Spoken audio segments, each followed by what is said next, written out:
Hi, I'm Virgil. I help people live strong from their hearts, and today I'm going to teach you how to train faith.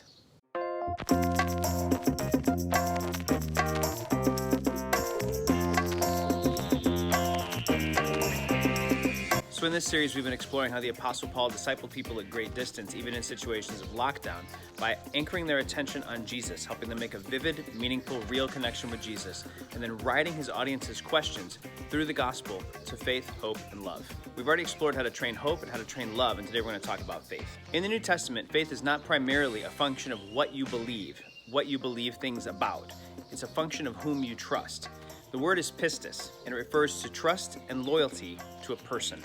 It is more about persons and less about propositions. So for example, when Jesus asks his disciples, when the Son of Man returns, will he find faith on the earth? He's not asking, will he find people who believe things about stuff?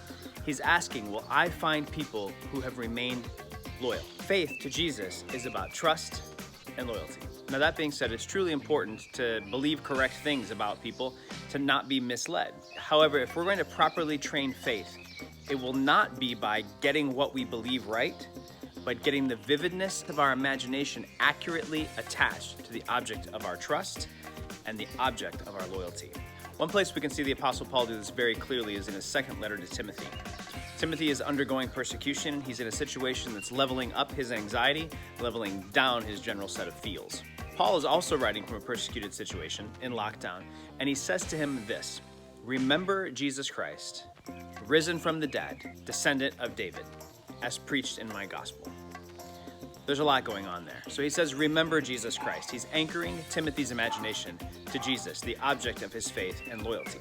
And he says, risen from the dead. Of all the teachers, of all the messiahs, of all the religious figures, of all of the powerful leaders in the world, God has only validated one set of claims, one leader, by raising this one from the dead. This king is worthy of our confidence. But woven into that is another reason for confidence. Jesus was also persecuted to death. The system, the empire, the man's last weapon to control us is the sword, is death. And Jesus experienced that and came out of it on the other side, as will his followers. So Paul is both stoking hope and anchoring confidence. And he says, Son of David. He's referencing Jesus' special claim as the world's one true king, the promised king of the world that was supposed to come from David's line. This king is worthy of not only your confidence, but your loyalty. Paul is helping Timothy choose an outcome more important than survival. That last phrase is also important. As preached in my gospel. You've heard me say this before. You've heard me say this a million times. You've seen me say this when the deck is stacked against me. You've seen me say this when I know that the outcome of saying it will be me being beaten or me being imprisoned. You know, you have not only heard about Jesus enduring suffering because of the truth, but you've watched me do it.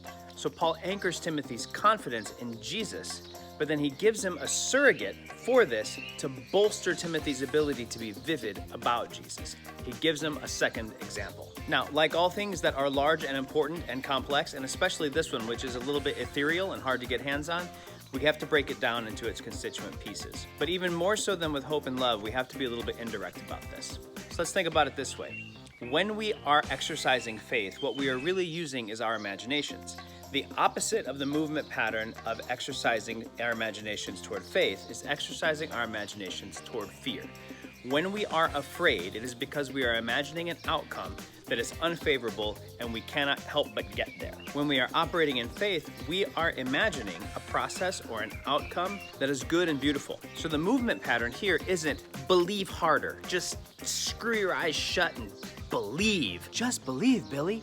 Just believe. The movement pattern here is actually choosing where we put our imaginations, and that is determined by where we put our attention.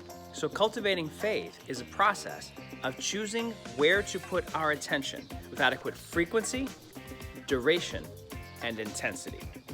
If I want to train a muscle, I have to train it often enough, I have to train it with enough reps, and it has to be with a heavy enough weight. Frequency, duration, intensity.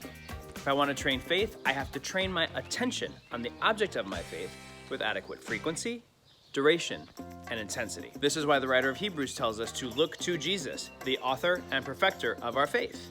This is also why the Apostle Paul says, since we are dead and our lives are hid with Christ in God, we should set our attention and our affections in Colossians 3 on Jesus, upward. And that's a useful pivot point. It is not usually adequate to simply set our attention, to simply enthrall our cognitive minds with the object of our faith, in this case, Jesus. We must also anchor our affections in him. And that can be especially tricky for people who didn't grow up in an emotionally intelligent home or an emotionally intelligent church. So here's a hack. Find an app that reads the Bible out loud, specifically stories about Jesus. As you hear the stories about Jesus, doodle, like draw, color, just make the pencil move. When we're using the right hemisphere of our brains, we are necessarily holding open the pathways within our brains that allow us to process things emotionally.